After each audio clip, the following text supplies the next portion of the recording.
সব বোতল ভাই জেলখানায়, আমরা সবাই পায়খানায়। যারে ভোট দিছি শান্তির লোভে তারই অশান্তির শেষ নাই, কথা বল না কে? যারে ভোট দিছি শান্তির লোভে তারই অশান্তির শেষ নাই। তাদের বড় বড় শিল্পপতিও আছে। কোন শিল্পপতির খবর আমি জানি, তার নিজের মুখে আমি শুনেছি, বলে আমাকে ছেড়ে দাও, আমার ৮০,০০০ কর্মচারী, আমাকে ছেড়ে দাও, আমার ৮০,০০০ কর্মচারী, তাদের বেতন ভাতা দিতে হবে আমাকে। উনার টাকা নিয়া এই ৮০,০০০ কর্মচারীতে সুখে শান্তিতে আছে। কের কের বেতন ৫, ৭, ১০ লাখ টাকা পর্যন্ত আছে। উনার ইন্ডাস্ট্রিজ কলকারখানা চলতেছে বাহিরে, সেই টাকা নিয়ে তারা সুখে শান্তিতে আছে, অথচ ভদ্রলোক জেলখানে একটা ট্যাবলেট কিনে খাওয়ার পয়সা পাচ্ছে না। আছে না নাই? তাহলে এই মানুষকে ভোট দিয়ে শান্তির আশা করা যাবে? এই আকীদা সেরে ইমানদারের আকীদা না মুশরিকের আকীদা? এই আরো বলে জনগণ ক্ষমতার উৎস, বলে কি বলে না? প্রত্যেক রাজনীতি দল যারা বলেছেন তারা মুশরিক। জনগণ ক্ষমতার উৎস একথা বলে না রাজনীতিবিদরা? বহুত জনতা আছে আমার, কাজে আমার ভয় কি? একথা বলে মুশরিক হয়ে যাবেন কেন? চোখের সামনে আঙ্গুল দিয়ে দেখাই দেই। সবেমাত্র যেই সরকারের পতন হলো, সরকার ক্ষমতায় থাকা পর্যন্ত বাংলাদেশে কি আওয়ামী লীগ কম ছিল? মরে গেছে সব? আছে না নাই? পাট পাট করে দল হিসেবে ভাগ করলে এখনো আওয়ামী লীগের ভোট বেশি, বিএনপির চেয়ে বেশি, জামাতের চেয়ে বেশি, চরমুনার চেয়ে বেশি। পাট পাট করে ভাগ করলে আওয়ামী লীগের ভোট বেশি। এই সব আওয়ামী লীগ সরকারের সাথে ছিল, তার সাথে সেনাবাহিনী ছিল, তার সাথে বিডিআর ছিল, তার সাথে পুলিশ ছিল, তার সাথে র্যাব ছিল, তার সাথে আনসার ছিল, বিমান বাহিনী ছিল, নৌবাহিনী ছিল, যুবলীগ ছিল, ছাত্রলীগ ছিল। এত জনগণ সাথে রয়েছে, তার সাথে বাংলাদেশের সব অস্ত্র রয়েছে, অথচ নিরস্ত্র কয়টা পোলাপানের স্লোগানে সমস্ত অস্ত্রধারীরা ফেলাই দিয়ে কোন জায়গায় দিয়ে কিনা কোহানে পলাইছে সাইডিয়া, তার কোনো খবর নাই। কথা বলেন ঠিক ঠিক না? এতেই প্রমাণ করে জনগণ ক্ষমতার উৎস। এই ভাষালারা কইনি, জনগণ ক্ষমতার উৎস। ক্ষমতার উৎস কে? আখলিস দীনকা ইয়াকফিকাল আমালুল কলিল। তোমার ঈমানকে খাঁটি করো, ঈমানকে পিওর করো, অল্প আমলই নাজাতের জন্য যথেষ্ট হইবে। আমরা মুসলমান ধর্মপ্রাণ, আমাদের ধর্মীয় স্বাধীনতাটা কিয়ামত পর্যন্ত যেন আল্লাহ পাক ঠিক রাখে, এজন্য বলি আমিন। যারা মুসলমানরা অমুসলমানদের হাতে পরাধীন কোনো দেশে বসবাস করে, তাদের কাছে জিজ্ঞাসা করলে বোঝা যাবে পরাধীনতার অশান্তি কাকে বলে।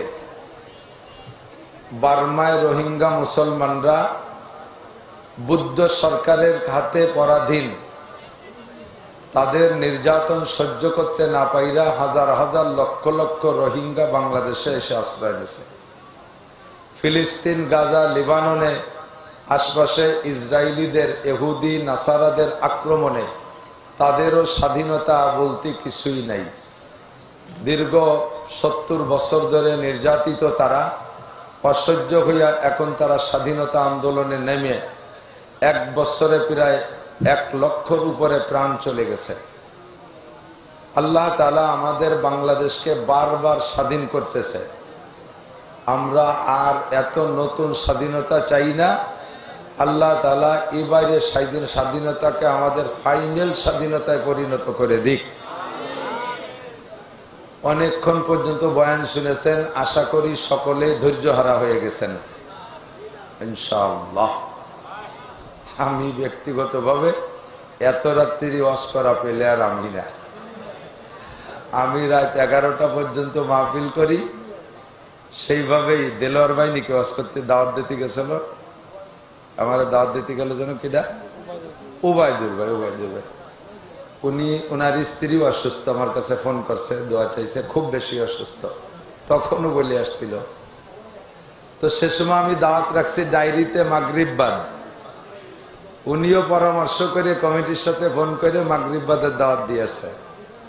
আসার পরে এখন দুশ্চিন্তা শুরু হয়ে গেছে। সেই দুশ্চিন্তার সমাধান আমার এই বিপদ গাড়ে উঠাই দিয়ে করার চেষ্টা করতেছে।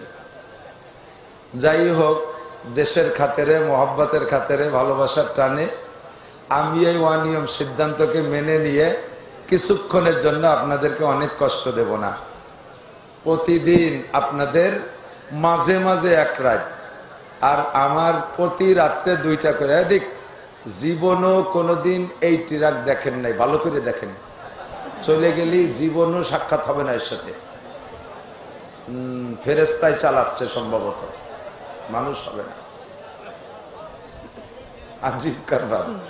এ তো আপনাদের উঠোনের মধ্যে ডেলি যায়, ইয়া দেখার কি দরকার? আমার দেখ, আমি তো আর ডেলি আসি না, মাঝে মাঝে আসি। তো আমার দিকে আবার দেখ, আবার চলে গেছে ইনশাল্লাহ। আর বাসেন না ভাই, আপনারা গাড়িওয়ালারা ঘন্টা খানিকের মধ্যে আর আসছেন না, ডিস্টার্ব হয়। ওনাদের তো দায়িত্ব আছে, সেটার দায়িত্বটা পালন করবে। তো আল্লাহ পাক এই গভীর রাত পর্যন্ত আপনাদেরকে বসে থাকার তৌফিক দিয়েছে, আমিও ধন্যবাদ জানাই। এই বসে থাকাটা যেন কিয়ামতের ময়দানে কাজে লাগে। আমি, আপনি, আপনারা, আমরা সকলে সহ যেন একসাথে বিশ্বনবী মুহাম্মদুর রাসূলুল্লাহ সাল্লাল্লাহু আলাইহি ওয়াসাল্লাম এবং সাহাবায়ে কিরামদের সাথে একসাথে জান্নাতে যেতে পারি। আল্লাহ নসিব করে, বলেন আমিন। আজকের মাহফিলটা আল্লাহ তাআলা হিদায়াতি মাহফিল হিসেবে কবুল করে নেন। মাহফিল বর্তমানে বাংলাদেশে চলছে, এই মাহফিলের ভিতরে 3 দলের 3 উদ্দেশ্য চলতেছে। খুব খেয়াল, 3 দলের 3 উদ্দেশ্য। আগে আমাদেরটা বলে নেই, বক্তাদের একটা মোটা ইনকাম সোর্স, মোটা টাকা। আমি তো বলদ মানুষ, চাইয়ে নিতে পারি না। আমার কোনো পিএস রসুনও নাই। পিএসরা ফিকাফকু করে বক্তাদের মোটা টাকা কামাই করে দিচ্ছে, তাতে তারাও ভাগ পায়। আমারে খাম একখান ধরায় দেয়, তা বাঁশের খাম না শালের খামটের বাইরে খুলে যা দেয় তা দেখি। বাকি অধিকাংশ বক্তাদের মোটা একটা ইনকাম সোর্স আল্লাহ তৈরি করে দিয়েছে। 2 নম্বরে শ্রোতাদের একটা ধর্মীয় বিনোদন, শুনতে মজা লাগে। যে বক্তার বয়ান সুর আছে, তাল আছে, কিচ্ছা আছে, হাসি আছে, আনন্দ আছে, শুনে তাৎক্ষণিক একটা মজা পায়। আবার নামটা মাহফিল, ওয়াজ মাহফিল, তাই নাম রাখছি ধর্মীয় বিনোদন উপভোগ শ্রোতাদের। এখান থেকে বাড়ি কিছু নিয়ে যাওয়ার দায়িত্ব নেই, শুনে এই জায়গায় হাসাহাসি কান্দাকান্দি পর্যন্ত শেষ। আর কর্তৃপক্ষ সব জায়গা না, জায়গায় জায়গায় এটা কর্তৃপক্ষের প্রাতিষ্ঠানিকভাবে একটা আয়ের সোর্স। মাঠে ভালো একটা কালেকশন হয়, এ দিয়ে মসজিদ মাদ্রাসার খানিকটা কাজ আগানো যায়, উস্তাদদের বেতন বাকি থাকলে দেয়া যায়। এই চলতেছে বর্তমানে মাহফিল। আগের মাহফিলের ভিতরে শ্রোতাদেরও ইখলাস ছিল, বক্তাদের ভিতরে তাকওয়া পরহেজগারি ইখলাস ছিল, আল্লাহর ওয়াস্তে শুনতো, শোনার পর আমল করত। কিন্তু যখন নিয়ত পাল্টে গেছে, দিক পাল্টে গেছে, তখন এর ক্রিয়াও শেষ হয়ে গেছে। মাহফিলের কোনো ফলাফল আমি স্বাভাবিকভাবে দেখতেছি না, খুব একটা অল্প একটু দেখছি। সেটা হলো, আগে এত ঘন মাহফিল হতো না। আগে ঘন ঘন গান হতো, জারি, যাত্রা, কলসা, গাজীর গান, গুণযাত্রা, ভাব গান, বিচার গান, অনবিচার গান, বাউল গান, এরকম গান হতো না। এখন সেই গানগুলো মাহফিলের ওসিলায় কমে গেছে। এই একটা ক্রিয়া, বলি আলহামদুলিল্লাহ। এখন ওরাও গান মিলে, কিন্তু এই হারে শ্রোতা পায় না। সদরপুর আছেন আপনাদের, ফরিদপুরের একটা না, ওর ওই পাশে সরভদ্রসান একবার মাহফিল করে আসতেছি, আসার পরে হাজিগ্রাম মনে হয় ওই জায়গাটার নাম। দূরে থাকতে আমি মাহফিলে এরকম এসছে বেশি লোক পাইছি, 5-6 কিলোমিটার দূরে প্রচুর লোক। বয়ান শেষ করে আসছি, গাড়িতে আসতেছি, শুনি রাত 1টার দিক ধুম ধাড়াক্কা গান, যৌথ কণ্ঠে 4-5 জন একসাথে গাচ্ছে। আমি আশ্চর্য যে 5-6 কিলোমিটার দূরে এত লোক ওয়াজে, তা এই জায়গায় এত রাত্রে গান হয়, এই জায়গা কারা শোনে? সেই গানটা কোন জায়গা?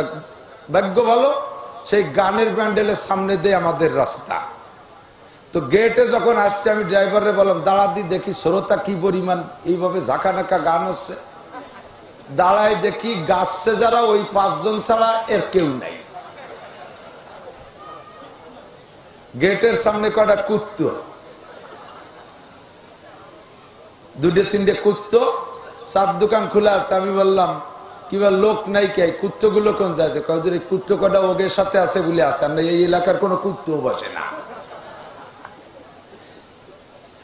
আগে আমরা আফসোস করতাম, গানের মাঠে মানুষ, ওয়াজের মাঠে মানুষ নেই। এখন ওরা আফসোস করে, ওয়াজের মাঠে সব মানুষ, গানের মাঠে কোনো মানুষ নেই। আলহামদুলিল্লাহ, ওয়াজের বদৌলতে এই একটা ইনকাম তো আমাদের হয়েছে, নাকি বলেন? এজন্য শুকর আদায় করি আলহামদুলিল্লাহ। শেষ ফিনিশিং কথা অল্পের ভিতরে শেষ করে দেব, সেটা হলো আমরা মন চাহি কিছু বলার জন্য মাঠে আসি না।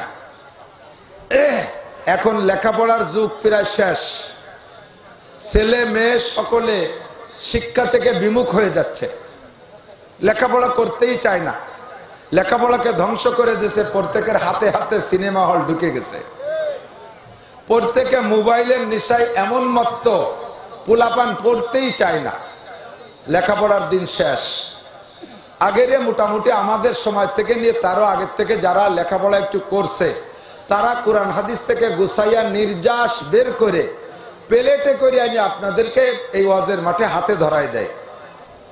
এই কথাগুলো এখান থেকে গুছাই গাছাইয়া বাড়ি নেবেন, পড়ে লেখে আর কিছু অর্জন করে আমল করার দিন আর নাই। এখানেও যদি কথাগুলো লক্ষ্য করে না শোনেন, এদিক সেদিক খেয়াল করেন, তাহলে খাসিরা দুনিয়া বল আখেরা, দুনিয়াও তো আগে শেষ হয়ে গেছে মোবাইলে, আর এই জায়গায় 2 ঘন্টা বসে থাকলেন তাও বৃথা গেল, এহকাল পরকাল সবও শেষ হয়ে গেল। আমাদের আপনাদের জন্য আমরা যা নিয়ে আসি, কোনো কিস্সা কাহিনী, কোনো গল্প নয়, কোনো পুঁথির গল্প নয়। আমাদের পুঁজি হলো, আমাদের সিলেবাস হলো আল কোরআন আল হাদিস।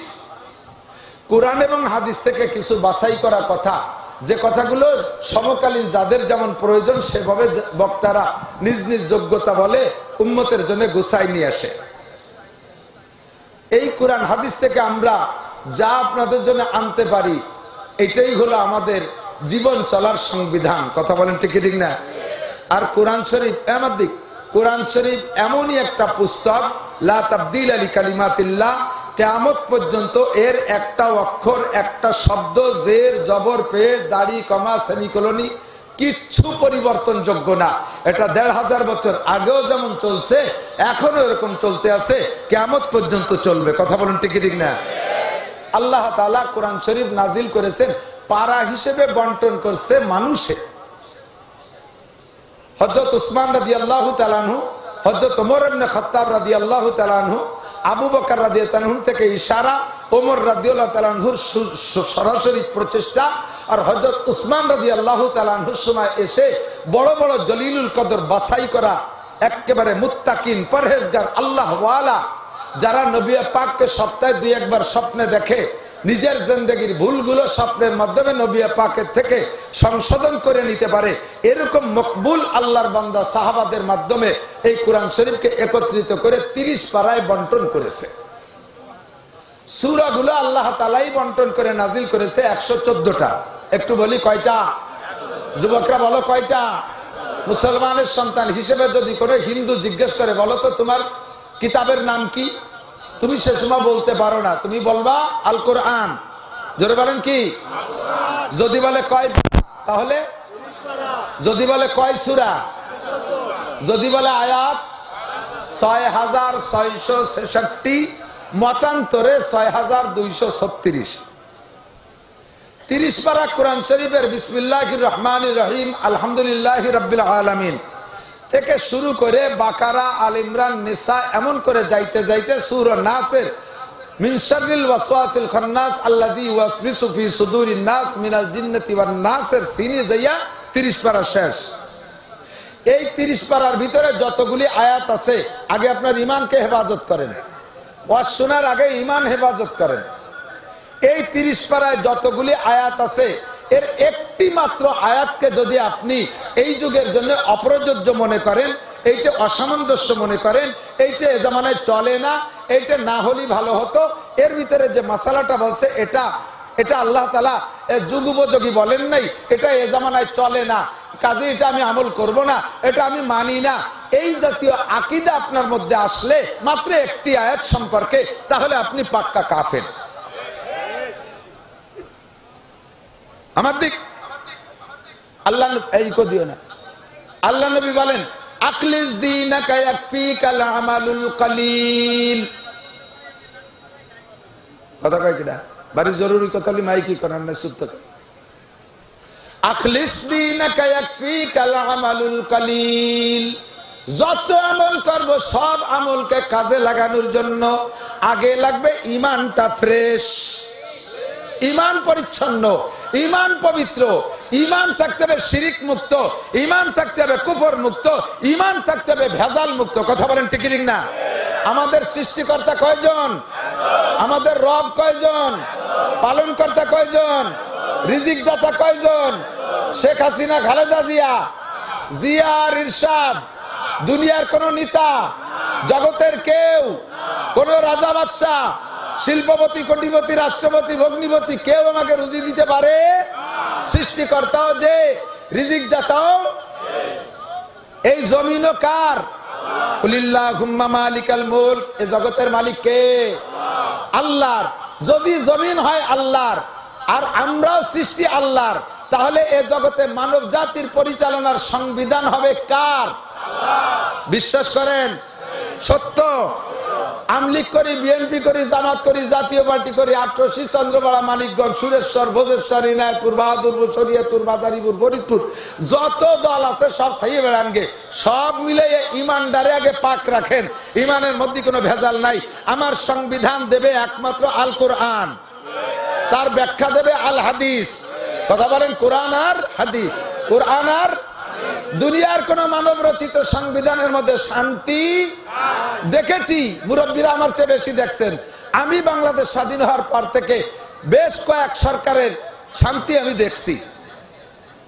এরশাদ চাচার শান্তিও দেখছি, জিয়া চাচার শান্তিও খানিক দেখছি, তারপরে খালেদা জিয়ার দেখছি, লম্বা টাইম হাসিনার শান্তি দেখছি। মাঝে মাঝে আবার এই কি কয় নো ম্যানস ল্যান্ড, যে সময় কেউ নাই, যেমন চলে গেছে 3 বছর ফখরুদ্দিন কাকা, এখন চলতেছে ডক্টর ইউনূস চাচা, এরকম no man's land, no man's time. আমি ইংরেজি জানি না, কি করতে কি কবার শুধরাই দিয়েন স্যার। নো ম্যানস ল্যান্ড কারে বলে? ভারত আর বাংলাদেশের বর্ডার বেনাপোল, তো ওই বেনাপোলে খানিক জায়গা আছে, এ পাশে বিডিআররা, ও পাশে বিএসএফ, মাঝখানে প্রায় 20-30 জায়গা, এইটুক বাংলাদেশেরও না, এটুক ইন্ডিয়ারও না। এর নাম বলে নো ম্যানস ল্যান্ড, মানে এই জমিটুক কের না। তো দুই সরকারের মাঝখানে খালি ভাও টাইমও যায়। ফখরুদ্দিনের সময় 3 বছর, এমনিও মানে বছর 30 তারিখের কন্ট্রাক্ট নেছে, এ না মানে নো ম্যানস টাইম। এই টাইম কের না। সবই তো দেখলাম, যেই আসে সেই আমাদের শান্তির পতাকা দেখায়। কতক্ষণ ঠিক ঠিক না? আর আমরাও হুজকে মাতাল পাগলের মতো সবার পিছনে স্লোগান দেই, বোতল ভাইকে দিলে ভোট, শান্তি পাবে দেশের লোক, বোতল ভাই যেখানে আমরা আছি সেখানে। বলি কি বলি না? বোতল ভাইয়ের পরিচয়, গরিব দুঃখীর দরজায়, বোতল ভাইকে দিলে ভোট, শান্তি পাবে দেশের লোক। পাক্কা মুশরিক হয়ে গেছেন। দুনিয়ার কোন বোতলকে ভোট দিয়া শান্তির পরিচয়, শান্তির দাবি করা, এটা শিরিক। একমাত্র আল্লাহকে ভোট দিলে শান্তি পাওয়া যায়, কুরআন মার্কায় ভোট দিলে শান্তি পাওয়া যায়। কথা বলেন ঠিক ঠিক না? সব মার্কায় ভোট দিয়ে দেখছি, লাস্টে দেখি বোতল ভাই যেখানে আমরা আছি সেখানে, শেষে দেখি সব বোতল ভাই জেলখানায়, আমরা সবাই পায়খানায়।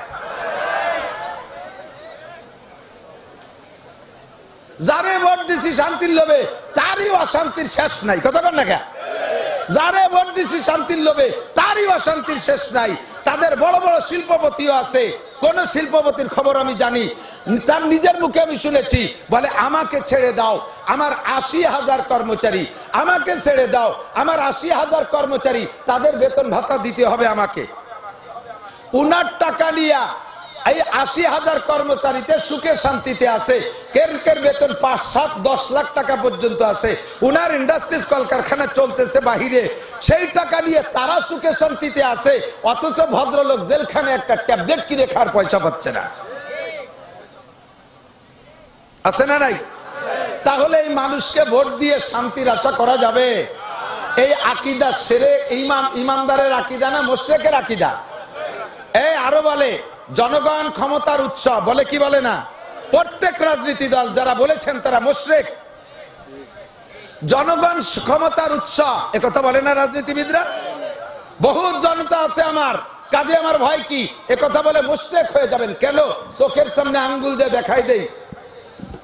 সবেমাত্র যেই সরকারের পতন হলো, সরকার ক্ষমতায় থাকা পর্যন্ত বাংলাদেশে কি আওয়ামী লীগ কম ছিল? মরে গেছে সব? আছে না নাই? পাট পাট করে দল হিসেবে ভাগ করলে এখনো আওয়ামী লীগের ভোট বেশি, বিএনপির চেয়ে বেশি, জামাতের চেয়ে বেশি, চরমুনার চেয়ে বেশি। পাট পাট করে ভাগ করলে আওয়ামী লীগের ভোট বেশি। এই সব আওয়ামী লীগ সরকারের সাথে ছিল, তার সাথে সেনাবাহিনী ছিল, তার সাথে বিডিআর ছিল, তার সাথে পুলিশ ছিল, তার সাথে র্যাব ছিল, তার সাথে আনসার ছিল, বিমান বাহিনী ছিল, নৌবাহিনী ছিল, যুবলীগ ছিল, ছাত্রলীগ ছিল। এত জনগণ সাথে রয়েছে, তার সাথে বাংলাদেশের সব অস্ত্র রয়েছে, অথচ নিরস্ত্র কয়টা পোলাপানের স্লোগানে সমস্ত অস্ত্রধারীরা ফেলাই দিয়ে কোন জায়গায় দিয়ে কিনা কোহানে পলাইছে সাইডিয়া, তার কোনো খবর নাই। কথা বলেন ঠিক ঠিক না? এতেই প্রমাণ করে জনগণ ক্ষমতার উৎস। এই বাসালারা কইনি, জনগণ ক্ষমতার উৎস। ক্ষমতার উৎস কে? আখলিস দীনকা ইয়াকফিকাল আমালুল কলিল। তোমার ঈমানকে খাঁটি করো, ঈমানকে পিওর করো, অল্প আমলই নাজাতের জন্য যথেষ্ট হইবে। পাশাপাশি আরে শুধু আমলিগরে খুসা দিয়ে চলে যায় তা না, এখনো যারা দাপট করতেছেন তারাও জানিয়ে রাখেন যে কয়জনরে নিয়ে নাইছে গাইয়া দেশের ভিতরে কেল্লা ভাতা করে ফেলতেছেন, আপনারাও জনগণের দাপটে করতেছেন। যদি সীমালঙ্ঘন করেন, ওরাও যেমন টেকে নাই, আপনারাও টিকতে পারবেন না। ঠিক না? আমি কোরআন শরীফের সবটুক বিশ্বাস করি, আমল করতে পারি না, এটা আমার ব্যক্তিগত দুর্বলতা। বাকি কোরআনের 30 পারা বিশ্বাস। একটু বলেন বিশ্বাস, আবার বলেন বিশ্বাস। ঠিক আছে তো? কোন জায়গা কথা কইয়ে যেন মাইল না খেয়ে যায়। দিক টাকান কামাল আসতে দরনাব সে ইনসাসাকুন তু খোদরা বাগুতার না কিসমাকুন। মানুষকে আকাশে উঠায় জবানে, আবার সত্যমক মাটির নিচে নামায়ও জবানে। ঠিক কি ঠিক না? মানুষে আমি নাসিরে খেয়েছেন তো, আমার মতো এরকম একটা শূন্য চান্না গায়ে গতরে গোস্ত নাই, স্বাস্থ্য চেয়ারের করে ডক নাই, গামছা গাড়ে লুঙ্গি পরে কাঠমুলবি, লেখাপড়া জানি না। আল্লাহ তাআলা একটু জবান দিয়েছে, এর বদৌলতে আপনারা কত ভালোবাসেন, কত মানুষ এই রাত পর্যন্ত বসে রয়েছেন, এটা একমাত্র জবানের বদৌলতে। আবার যদি এমন কথা একটা কয়ে ফেলাই দেয় এ জায়গা, তাহলে এ জায়গাতে ফিটি চামড়া নিয়েও বাড়ি যেতে পারবে না। এই যারাই ভালোবাসেন তারাই এবার মাইর দেবেন। কাজেই আর কোন অঙ্গ যেমন তেমন এইটারে খুব সতর্কতার সাথে ব্যবহার করবেন। কত কিছু করে মাত্র একটা কথা বলে সেই কথাটারে হজম করতে না পারিয়া নেত্রী দেশ থেকে চলেই যা লাগছে। খুব সাবধানে কথা বলতে হবে, ঠিক না? এজন্য এ কথাগুলো বারবার এজন্য বলতেছি, ইমানের খাতিরে আপনি সতর্কতার সাথে কথা বলবেন। আমার উস্তাদ হযরত মাওলানা আকিল আলী সাহেব রহমাতুল্লাহ আলাইহি হুজুর বলতেন, মিয়া যা কিছু করো না কেন, এই ছাত্র বয়সে ছাত্রদের বুঝাইতেন, ইমামতি করো, টিউশনি করো, লজিংই পড়াও, মাঝে মাঝে একটু টুকিটাকি ব্যবসা করো অর্থের লোভে, পয়সার প্রয়োজনে, যাই করো না কেন ফাঁকে খেয়াল রাখবা যেন হাতে ভার না লাগে। বোঝেন? আর বোঝেন? আগে ঢেকিতে ধান বানতো না, ডেকিরে ফারানু কয়তো, ফারানু বলে না তো, ডেকিতে ধান বানে, এর ভিতরে দুইজনের দুই কাজ। একজন হলো ডেকিরে লাইতে হবে, এটা কয় ভাড়ানু। ওই ভাড়ানুওয়ালাই এক কাজ করে, খালি লাইতে হয় দেখি, আর আইলিয়ে দিয়ে আর একজনের পরিচর্যা করে, ওরে কি কয়, আইলিয়ে কয় না? এখন তো এই পরিভাষাগুলো শেষের দিক, এর নাই এখন। আর 10 বছর পরে যে যদি কয় ডেকিছিল, কয় ডেকিছিনি মানে একটু ডেকি দিয়ে ভাত খাই আসলাম, মনে হবে যে ডেকি তরকারি। তো ডেকিতে ধান পাড়ার জন্য একজনে আইলিয়ে দেয়, আইলিয়ে দিয়ে আলার 5 কাম। এই উদাহরণগুলোর থেকে সবক নিয়ে নিতে হবে। আইলিয়ে দিয়ে আলার কয় কাম? তবলিগির মহল্লায় কয় কাম? 5 কাম। তবলিগির মহল্লায় কয় কাম? 5 কাম। আইলিয়ে দিয়ে আলারও 5 কাম। 1 নম্বরে আইলিয়ে দিয়া, আইলিয়ে দিয়ার মধ্যে আবার ক গ্রুপ, খ গ্রুপ, গ গ্রুপ আছে, ফাল্টা, সাইলে, কাড়া, ঠিক আছে না? এই 3 গ্রুপের তরতিব ঠিক রাখা লাগে, ক্লাসিফিকেশন করে রাখা লাগে। ওর ভিতরে নোটের মধ্যে হাত দিয়ে 2 ফারের মাঝখানে আবার এই আলগায় দেয়, এর নিচের তো তলে উপরে উঠে দিয়েছে। আমি এ ভালো রে জানি, ছোটবেলায় মারে ডেলি এক পইয়ে দান বানিয়ে দিয়ে পরে স্কুলে যেতাম, এই জন্য সব আমি জানি। এরপরে এই কাজগুলো বসে থাকার এক কাজ। 2 নম্বরে একটা মাইয়ে দুধ খায়, বগলের ভিতর দিয়ে মাথা ডুয়ে দিয়ে তার ওই আলি দেওয়ার মধ্যে দুধও খাওয়ায়। 3 নম্বরে ব্যারাকের অফিসার রয়েছে, তাকে সাথে দরবার সারতিছে ওই আলি দেয়া বিটি। 4 নম্বরে উঠোনে সাইডে দান নাড়ছে, তা আসে খাইয়ে যায়, যিনি কুনসি দেশে আস খেদায়। 5 নম্বর ওনার আবার একটু উক্কা খাওয়ার অভ্যাস, সেই উক্কা ধরে মাঝে মাঝে একটা টান দেয়। এই 5 কাম চলে জীবনে। 10-20 বছর ধরে এইভাবেই দান আলি দিয়ে আসতেছে, চলবে মরা পর্যন্ত। কতদিন চলবে? যতদিন পর্যন্ত হাতে ফার না লাগে। নোটের মধ্যে হাত দেশে ওই সময় উক্কায় সুকটান দিতে যে যদি নোটেতে হাত উঠতে ভুলিয়ে যায়, তাহলে ফারানুয়ালার ডেকি তো আসতেই তালে আছে, মুনাই তো মারতেই তালে আছে। হাতের মাথা যদি শেষে যায় তাহলে উক্কা খাওয়াও শেষ, আইলি দিয়াও শেষ, মাইরে দুধ খাওয়ানিও শেষ, ব্যারাকের গল্প শেষ, আস্তাড়ানুও শেষ। কথা বলেন ঠিক ঠিক না? তুমি আমলিগ করো, বিএনপি করো, জামাত করো, জাতীয় পার্টি করো, যে পীরের মুরিদ হও, যা কিছু করো, ক্ষেত খামার করো, ব্যবসা বাণিজ্য করো, চাকরি বাকরি করো, জেনারেল পড়ো, যা কিছু করো না কেন, সব কিছুর ভিতরে তোমার আকলিস দিয়ে রাখা, খেয়াল রাখবা তোমার ইমানের হাতে যেন ফার না লাগে। কোন দলের সমর্থন করতে যে যদি তুমি কোরআনের গায়ে আঘাত দিয়ে বসো, কোন দলের দলীয় প্রভাবে যদি আল্লাহর কোরআনের গায়ে আঘাত দিয়ে বসো, উলামায়ে কিরামের গায়ে আঘাত দিয়ে বসো, নবী রাসূলের গায়ে আঘাত দিয়ে বসো, ইসলাম বলে তুমি কথা বলো, তাহলে তোমার ইমানের গায়ে আঘাত, ইমানের হাতে ফার লাগবে। এতে লস কি? আপনি কাফের হয়ে যাবেন। কি হবেন? কাফের হবেন। কাফের হওয়া পর্যন্ত কাফের হলে কি হবে? কাফের হলে কাফের হবে? কাফের হলে আরো বেকায়দা আছে।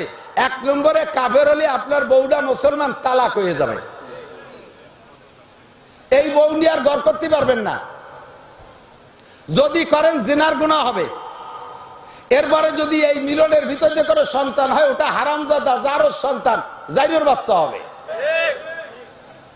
ভালো করে মনে রাখেন, একটা আয়াতকে অস্বীকার করলে আপনি এত বড় বিপদ।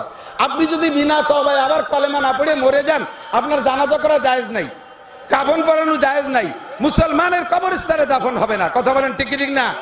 এজন্য 30 পারা কোরআন শরীফের A to Z আমল করতে পারি আর না পারি, আল্লাহর কালাম সংবিধান সত্য, এরই মধ্যে শান্তি নিহিত, আর কোথাও শান্তি নাই। এ কথায় একমত থাকতে হবে সবসময়।